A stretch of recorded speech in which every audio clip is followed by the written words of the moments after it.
नमस्कार दोस्तों, आप सुन रहे हैं सुभद्रा कुमारी चौहान की लिखी कहानी होली।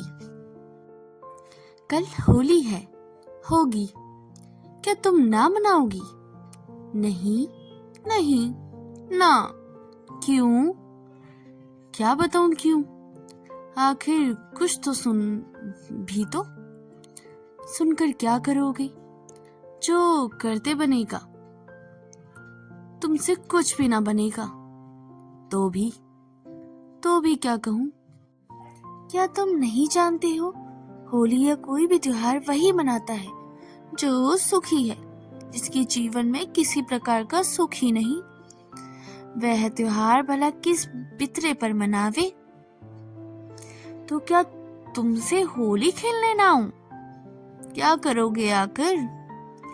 सकरुण दृष्टि से करुणा की ओर देखते हुए नरेश साइकिल उठाकर घर चल दिया। करुणा अपने घर के कामकाज में लग गई। नरेश के जाने के आधे घंटे बाद ही करुणा का पति जगत प्रसाद ने घर में प्रवेश किया। उनकी आंखें लाल थी, मुंह से तेज शराब की बू आ रही थी। जलती हुई सिगरेट को एक और फेंकते हुए वे कुर्सी खींचकर बैठ गई। वह भी हिरणी की तरह पति की ओर देखते हुए करुणा ने पूछा, दो दिन तक आप घर नहीं आए, क्या कुछ तबीयत खराब थी आपकी? यदि ना आया करो तो खबर तो भिजवा दिया करो, मैं प्रतीक्षा में ही बैठी रहती हूँ। उन्होंने करुणा की बातों पर कुछ ध्यान ना दिया। जेब से रुपए निकालकर मेज पर ढेर लगाते हुए बोले, पंडितानी जी की तरह रोज सीख दिया करती हो कि जुआ ना खेलो, शराब ना पियो, यह ना करो, वह ना करो। यदि मैं जुआ ना खेलता तो आज मुझे इतने रुपए इकट्ठा कहाँ से मिल जाते? देखो, पूरे 1500 हैं। लो, इन्हें उठाकर रख दो अच्छी जगह, पर मुझसे बिना पूछे इसमें से एक भी पाई खर्च नहीं करना, समझी? करुणा जुए में जीते हुए रुपयों को मिट्टी समझती थी। गरीबी से दिन काटना उसे स्वीकार्य था, परंतु चरित्र को भ्रष्ट करके धनवान बनना उसे प्रिय ना था। वह जगत प्रसाद से डरती थी, इसलिए अपने स्वतंत्र विचार वह कभी भी प्रकट ना कर सकती थी। उसे इसका अनुभव कई बार हो चुका था। अपने स्वतंत्र विचार प्रकट करने के लिए उसे कितना अपमान, कितना लांछन, कितना तिरस्कार सहना पड़ता था। यही कारण था कि आज भी वह अपने विचारों को अंदर ही अंदर दबा कर दबी हुई जबान से बोली, रुपया उठाकर तुम ही कहीं रख दो, मेरे तो हाथ जो आटे में भिड़े हैं। करुणा की इस इनकारी से जगत प्रसाद क्रोध से तिलमिला उठे और कड़ी आवाज से पूछा, क्या कहा? करुणा कुछ न बोली, नीची नजर किए हुए आटा सानती रही। इस चुप्पी से जगत प्रसाद का पारा 110 डिग्री पहुंच गया। क्रोध के आवेश में रुपए उठाकर उन्होंने फिर से जेब में रख लिए। यह तो मैं जानता ही था कि तुम यही करोगी। मैं तो समझता था कि इन 2-3 दिनों में तुम्हारा दिमाग शायद ठिकाने आ गया होगा, उटपटांग बातें भूल गई होगी और कुछ अक्ल आ गई होगी, परंतु सोचना व्यर्थ था।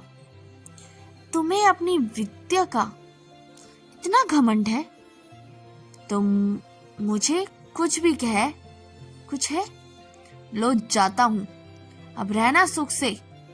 कहते कहते जगत प्रसाद कमरे से बाहर निकलने लगे। पीछे से दौड़कर करुणा ने उनके कोट का सिरा पकड़ लिया और विनती स्वर में बोली, रोटी तो खा लो, मैं रुपये रख लेंगी, क्यों नाराज होते हो? एक जोर के झटके से के साथ कोट को छुड़ाकर जगत प्रसाद चल दिए। झटका लगने से करुणा पत्थर पर गिर पड़ी और सिर फूट गया।